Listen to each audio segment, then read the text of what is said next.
बिल्कुल ध्यान से समझना, एक बार में समझ में आएगा। ठीक है, तो हेलो बच्चों, कैसे हो आप लोग? तो गणित में आज एक नए टॉपिक को हम लोग डिस्कस करने जा रहे हैं। उसका नाम है लीनियर इक्वेशंस, यानी कि रैखिक समीकरण। यूनिट 6 है ये, कक्षा 7 की बुक में है, ये एनसीईआरटी की जो बुक है। तो यहीं से शुरुआत होती है रैखिक समीकरण की। अभी आपके लिए बिल्कुल नया चैप्टर है ना? नया चैप्टर है ना? तो अभी आपको पता नहीं होगा कि रैखिक समीकरण ये कौन सा समीकरण है। रैखिक समीकरण की तो बात छोड़िए, पहले आपको ये पता होना चाहिए कि आखिर समीकरण क्या होता है ना? और समीकरण के पहले आपको ये जानना जरूरी होता है कि आखिर बीजीय व्यंजक क्या होते हैं। फिर उसके पहले ये आपको जानना जरूरी होता है कि आखिर ये चर और अचर क्या होते हैं। जब आपको चर और अचर पता होगा तो आप बीजीय व्यंजक भी जान जाओगे, और बीजीय व्यंजक पता होगा तो आप समीकरण भी जान जाओगे। और जब समीकरण पता लग गया तो समीकरण कौन सा है, रैखिक है कि रैखिक नहीं है, वो भी आप जान जाओगे। तो सबसे पहली चीज होती है कि चर और अचर जानना। दो तरीके की राशियां होती हैं, एक होता है चर, एक होता है अचर। पहले तो समझो कि चर क्या है। इंग्लिश में कहते हैं वेरिएबल उसको, और अचर को कहते हैं इंग्लिश में कांस्टेंट। जब कोई गणना करनी होती है, कुछ कैलकुलेशन करना हो, जोड़ना घटाना हो, कुछ गणित के सवाल जैसे हो कुछ, है ना, और कहा कुछ ऐसे जाए कि जैसे मान लीजिए हमारे पास कुछ रुपए थे, कुछ रुपए थे, मैंने रुपए की बात की, आप कुछ और भी कह सकते हो। माना हमारे पास कुछ फल थे, एक झोला था हमारे पास, उसमें कुछ फल थे, उसमें 10 फल और जोड़ दिए, मतलब 10 फल हमको और मिल गए, तो अब हमारे पास कुल फल हो गए 50। कुल फल कितने हो गए? 50। अब बेटा इसमें देखोगे, मैंने कहा कि मेरे पास एक थैला है। क्या है? ये मान लो एक थैला है हमारे पास। मेरे पास कुछ फल थे, हमको पता नहीं कितने हैं, हम कह रहे हैं कुछ फल थे, है ना, और उसमें हमको किसी ने 10 फल और दे दिया, 10 फल और दे दिया, तो ये 10 वाला तो पता है ना। अब ये पता लग रहा कि हमको बराबर कितना 50 फल अब हो जा रहा, 50 फल हो जा रहा। तो ये भी हमको पता है, 50 भी पता है, 10 भी पता है, लेकिन ये कुछ वाला पता है आपको? नहीं पता है ना। तो जो राशियां ज्ञात होती हैं वो अचर होती हैं। क्या होती हैं? अचर यानी कि अचल। अचल मतलब जो चले ना, मतलब जो बदले ना, जो क्या 10 ही तो रहेगा। ऐसा तो नहीं कि हम यहां लिखने लगे इसको तो ये 9 हो जाएगा कि 7 हो जाएगा। 50 ही रहेगा, चाहे हम एक कॉपी में लिखें चाहे दूसरी कॉपी में लिखें। तो ये फिक्स है एकदम ना, इसीलिए इसको कहते हैं ये चल नहीं सकता, बदल नहीं सकता। ये दोनों क्या हैं? ये अचर हैं। क्या है? अचर। बात पक्की? लेकिन जो ये कुछ है ये पता नहीं है हमको, ये पता, ये अज्ञात है। क्या है? तो जो अज्ञात होता है उसको कहते हैं चर। क्या कहते हैं? चर। चर क्यों कहा जाता है? चर का मतलब चल, जो चलायमान हो, जो बदला जा सके। बदल दो तो कोई फर्क ना पड़े। बदलने का मतलब क्या हो गया कि चाहे हम इसको x लिख दे, चाहे y लिख दे, चाहे z लिख दे, चाहे का, खा, गा, एल, एम, एन, एबीसीडी, जो मर्जी पड़े आप लिख दोगे, उससे कोई फर्क नहीं पड़ेगा। मान लीजिए हमने लिख दिया x। क्या लिख दिया?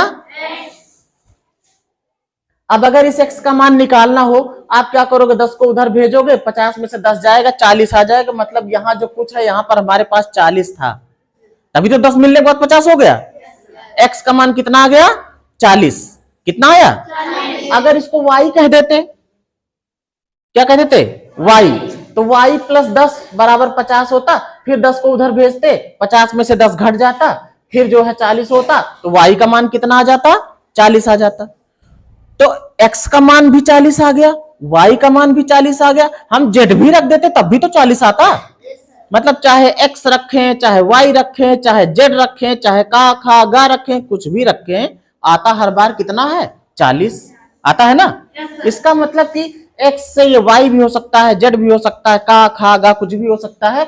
ये चलायमान है, इसीलिए इसको चर कहते हैं। क्या कहते हैं? और ये होती है अज्ञात राशि। क्या होती है? अज्ञात राशि। तो देखो जब ज्ञात राशि चर होती है, सॉरी, ज्ञात राशि अचर होती है और अज्ञात राशि चर होती है। क्यों जरूरत पड़ी इसकी एक्स वाई जेड की, ये भी पता लगा भाई। अगर इस तरीके के सवाल बने कि कोई चीज हमको पता हो और कोई चीज पता ना हो, तो जो पता नहीं होगी उसके लिए हमको एक्स वाई जेड मानना पड़ता है। क्या करना पड़ता है? और उसी से हमको ये चर की जरूरत पड़ती है। अब ये जब चर पता लग गया, तो चर पता लगने के बाद अगर कहीं ऐसा लिखा हुआ मिल जाए कि 3x + 2, ऐसा कुछ लिखा मिल जाए कि मतलब कोई चीज थी वो 3 गुना हुई। 3x का मतलब क्या हो गया कि कोई अज्ञात x तो अज्ञात राशि है ना, कोई अज्ञात चीज थी उसमें 3 से गुणा हुआ, मतलब वो 3 गुना कर दी गई, फिर उसमें 2 जोड़ दिया गया, उसमें 2 जोड़ दिया गया। तो ये एक बात को ये बता रहा है, ये समीकरण बता रहा है कि कोई अज्ञात चीज थी उसका 3 गुना किया गया, फिर उसमें 2 जोड़ा गया। किसी एक कथन को बता रहा ये, है ना। इसी को कहते हैं व्यंजक। क्या कहते हैं? बीजीय व्यंजक। ये व्यंजक हो गया। कौन सा व्यंजक भाई? बीजीय व्यंजक। बीज का मतलब वही चर से ही है। किससे है? चर से। जो एक्स वाई जेड होते हैं उन्हीं को समझो बीज है। क्या है? तो बीजीय व्यंजक क्या हो गया, पता लग गया, है ना। ऐसे भी लिखा मिल सकता है कि 3x² + 5 + 6x, कुछ भी ऐसे लिखा हुआ मिल सकता है। ये सब क्या है? बीजीय व्यंजक है। अब बेटा बीजीय व्यंजक तो हो गया, लेकिन अगर कोई बीजीय व्यंजक दिया हो, मान लीजिए हमको दिया होता 3x + 2 और इसमें बराबर लगा के यहां लिख दिया जाता, मान लो 10 लिख दिया हमने, कुछ और भी लिखा जा सकता है। तो जिसमें बराबर लग जाए, बीजीय व्यंजक हो और बराबर लगा हो, उस तरफ भी कुछ राशि लिखी हो, तो इसको कह देते हैं समीकरण। क्या कह देते हैं? कि ये समीकरण है। अब समीकरण समझ में आया? आप चर अचर समझ गए। चर अचर से जो है बीजीय व्यंजक बन जाता है, फिर बीजीय व्यंजक में अगर बराबर लग जाता तो समीकरण बन जाता है। समी लिखा है, समीकरण है ये, ठीक है, समीकरण बन जाता है। अब समीकरण कब रैखिक समीकरण होगा ये जान लो, सवाल से ही समझ लो। आप देख रहे हो यहां पर x एक चर है कि नहीं है? एक ही तो है। कोई दूसरा चर इस वाले सवाल में है? नहीं है ना, x ही है। अगर कोई होता भी तो वो भी x ही रहता, है ना। मतलब x के साथ y या z ना हो तो होता है रैखिक समीकरण। और कोई घात भी ना लगी हो, इसके ऊपर कोई पावर लगी है? नहीं लगी है ना। पावर 1 है। कितनी है? 1 से ज्यादा पावर नहीं है। तो ये रैखिक समीकरण है। मतलब कि ऐसा समीकरण जिसमें कोई एक चर हो और उसकी घात भी कितनी हो? 1 हो, तो वो रैखिक समीकरण होता है। दूसरे सवाल को देखो, यहां भी देखो y है, 2 बार आया है ना, तो y ही तो आया है 2 बार, और इनकी घात कितनी है? 1 लिखी नहीं है ना, 1 लिखी नहीं जाती, छुपी रहती है। तो ये कैसा समीकरण है? रैखिक समीकरण है। यहां भी देखो y कितनी बार आया है? 2 बार आया है ना। घात कितनी है? 1। घात कितनी है? y के साथ कोई दूसरा चर आया है? z या x नहीं आया ना। तो ये रैखिक समीकरण है। अब कैसे इनको हल किया जाता है ये जान लो। बहुत सिंपल सा तरीका है। जिसका मान निकालना है उसको बचा के बराबर के एक तरफ रखना है, बाकी सबको बराबर के दूसरी तरफ भेजना है। कैसे भेजा जाता है उसका एक बिल्कुल आसान सा नियम है। अगर मान लो बराबर लगा है, बराबर के इस तरफ कोई प्लस वाली चीज है तो उधर जाएगी, बराबर के उस तरफ तो माइनस हो जाएगी। इधर अगर माइनस है उधर गया तो क्या हो जाएगा? प्लस हो जाएगा। ठीक विपरीत रिलेशन। इधर गुणा है तो उधर क्या बन जाएगा? भाग बन जाएगा। इधर भाग है उधर जाएगा तो क्या बन जाएगा? गुणा। और इसी का उल्टा भी हो जाता है। जैसे इधर से उधर को गए वैसे ही उधर से इधर को भी तो आ सकते हैं। अगर इधर माइनस में है तो इधर आएगा तो प्लस में, इधर प्लस में है तो इधर आएगा तो माइनस में, इधर डिवाइड में भाग में इधर आएगा तो गुणे में। इसको सिर्फ ध्यान में रखो, सारे सवाल लग जाएंगे। अभी आप देखो 3 सवाल मैंने लिया है, तीनों आपको करके दिखाता हूं। पहले पे आओ। ये एक रैखिक समीकरण है। इसमें जो चर है वो क्या है? x है। इसका मान निकालना है। इसी x का मान निकाला है, समीकरण हल हो गया। कैसे निकलेगा देखो। बराबर लगा है, ये लगा दिया। बराबर के दाहिनी तरफ क्या है, 4 है। बाई तरफ इधर कौन है, -5 है ना, इसको उधर भेजेंगे। इधर ये माइनस में उधर जाएगा तो प्लस हो जाएगा। सब बस इधर 5 हो गया प्लस का। इधर क्या बचा, 3x। 3x का मतलब x का 3 गुना, x का गुना शब्द आया ना, गुना मतलब गुणा, गुना मतलब गुणा। और जब गुणे में है, इसका मतलब जब 3 इधर गुणे में है उधर भेजेंगे तो भाग में जाएगा। लेकिन उससे पहले जो इधर जोड़ने घटाने वाला काम है वो हमको कर लेना है। तो अभी हम लिखेंगे 3x बराबर 4 और 5 कितना हो जाएगा जुड़ेगा तो 9। अब हमको रखना है इधर सिर्फ x को, 3 को भी उधर भेजना है। 3 इधर इसके साथ गुणे के रिलेशन में है, उधर जाएगा तो भाग बन जाएगा। तो x बराबर हो जाएगा 9 में भाग लग जाएगा किससे, 3 से। बटे का मतलब भाग ही तो होता है। काट दो इसको, 3 एक कम 3, 3 तिया कितना आ गया, 3 आ गया। x का मान कितना आ गया, बस ये रैखिक समीकरण का हल हो गया, आंसर आपका आ गया है। अब कह रहा था इसमें कि solve the following equations and check your answer. अपने उत्तर की जांच भी करो कि तुम्हारा उत्तर सही है या बहुत सिंपल है। जो उत्तर आया है इससे आप जांच कर सकते हो कि हमारा उत्तर सही है कि गलत। आप समीकरण में चले जाओ, जहां पर x है वहां पर आपको 3 रखना है, क्योंकि x बराबर है किसके, 3 के, और ब्रैकेट लगा के रखना है। आ गए समीकरण पे, चेक कर रहे हैं यहां पर भाई, कैसे चेक होगा देखो। 3 था, 3 लिखा, x की जगह पे 3 रखना है लेकिन ब्रैकेट लगा के, 3 रखा ब्रैकेट लगा दिया, ब्रैकेट बंद कर दिया ना। फिर क्या है, माइनस है ना, माइनस लगाया, कितना है 5, 5 लिखा, फिर बराबर है, बराबर लगाया, उधर कितना है, हल करेंगे, हल करेंगे दोनों साइड। इधर तो कुछ हल करना ही नहीं, इधर तो अकेले है 4, इधर हल करेंगे। ब्रैकेट का मतलब भी गुणा होता है, 3 का 3 से गुणा होगा, कितना हो जाएगा, माइनस कितना है, बराबर के उस पार क्या है। अब 9 में से 5 घट रहा है, कितना आ जाएगा, अब बराबर के उधर कितना है। अगर दोनों तरफ, बराबर के दोनों तरफ सेम चीज आ जाए तो समझ लेना हमारा उत्तर बिल्कुल सही है, कोई इसे गलत नहीं कर सकता।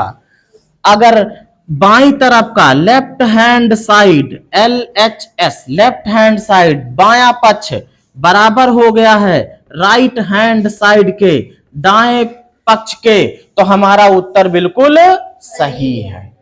फट से इस वाले सवाल को देख लो, 2 ही y है, कोई बात नहीं, हमको y का मान निकालना है तो बराबर के एक तरफ हमको y को बचाना है, बाकी सबको दूसरी तरफ भेज देना है। भेजने का तरीका क्या होता है, पहले प्लस माइनस वालों को भेजा जाता है। तो अभी 5y इधर ही रखेंगे, इस 2 को उधर भेजना है, बराबर का निशान हमने लगा दिया है। इस 3y को इधर लाना है, इधर 3y प्लस में है ना, यहाँ कोई निशान नहीं दिख रहा ना, तो प्लस है ये, इधर आएगा तो माइनस का 3y हो गया, ठीक। इधर जो 2 था प्लस का, इसको उधर भेजेंगे, किस में हो जाएगा, माइनस में। अच्छा, बराबर के इधर ये 8 बचा है ना, अभी ये 2 उधर गया, किस में हो गया, माइनस में। यहां तक बात समझ में आई। अब देखो 5y में से 3y घटने लगा है, 5y में से 3y निकल जाएंगे तो 2y बचे रहेंगे ना, बराबर के उस तरफ 8 में से 2 जाएगा, कितना बचेगा, 6। अब ये 2y बताता है कि y 2 गुना है, मतलब 2 इसके साथ गुणे में है, और जो इधर गुणे में उधर जाएगा तो भाग में। अभी अभी बताया जो गुणे में है उधर जाएगा तो भाग में, तो y बराबर क्या हो जाएगा, 6 में भाग लग जाएगा 2 से, 2 तिया 6। y का मान कितना आ गया बेटा, 3 आ गया। अब ये हमारा उत्तर सही है कि नहीं सही है, चेक करेंगे। बहुत सिंपल सा तरीका है चेक करने का, जहां जहां y होगा वहां वहां हम कितना लिखेंगे, लेकिन ब्रैकेट लगा के। तो 5 है, 5 लिखा, ब्रैकेट बनाया, y की जगह पे 3 लिखा, ब्रैकेट में बंद कर लिया, प्लस 2 लिखा, बराबर था, बराबर लगा दिया, फिर 3 लिखा, y का मान रखना था, ब्रैकेट लगाया, y की जगह पे 3 लिखा, ब्रैकेट बंद किया, और प्लस 8। बराबर के इधर भी हल करेंगे, उधर भी हल करेंगे, दोनों साइड बराबर आने चाहिए। हल करो भाई, ब्रैकेट का मतलब गुणा होता है ना, तो 5 तिया 15 प्लस 2, यहां 3 तिया 9 प्लस 8, 15 और 2 और 9 और 8, 8 8 16 17, दोनों साइड बराबर हो गए। अब बताओ उत्तर हमारा सही है कि गलत है? एकदम सही है, कोई गलत नहीं काट सकता। इसी तरीके से इसको भी करना है। हमें क्या करना होगा, जितने y वाले हैं उनको बराबर के एक तरफ लाना है, 18 को उधर भेजना है।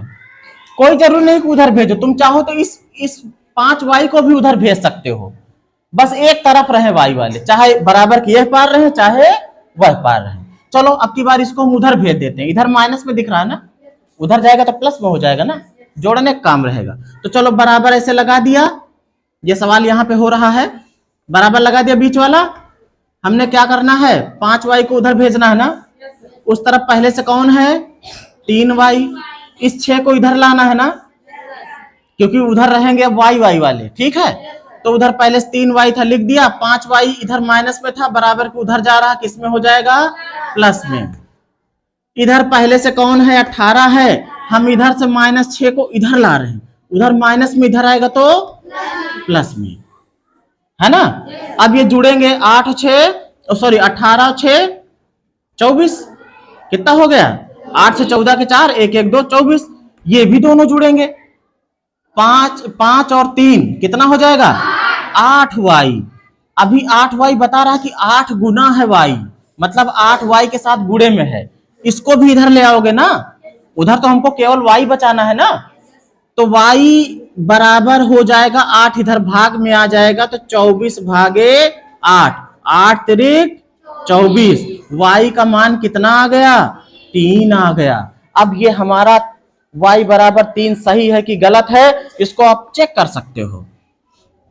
क्या करोगे, जहां जहां y है वहां वहां क्या लिखोगे, 3 लिखोगे। पहले क्या लिखा था 18, लिख दिया 18, माइनस 5 है 5 लिखा, y का मान रखना है, ब्रैकेट जरूर लगाना, 3 ब्रैकेट बंद कर लिया, बराबर उधर क्या है 3, y का मान रखना है, ब्रैकेट लगा दिया हमने, y की जगह पे 3 लिख दिया, फिर माइनस कितना है 6, इधर हल कर लो, 18 माइनस 5 तिया 15, 3 तिया 9 माइनस 6, 18 में से 15 गया 3 बचेगा, 9 में से 6 गया 3 बचेगा। लेफ्ट हैंड साइड, बायां पक्ष बराबर है राइट हैंड साइड के, दाएं पक्ष के, इसलिए हमारा ये उत्तर जो है बिल्कुल सही है। इस तरीके से रैखिक समीकरण हल होते हैं, बहुत ही आसान तरीका है, ध्यान से समझोगे तो एकदम आ जाएगा। मिलते हैं नई वीडियो में।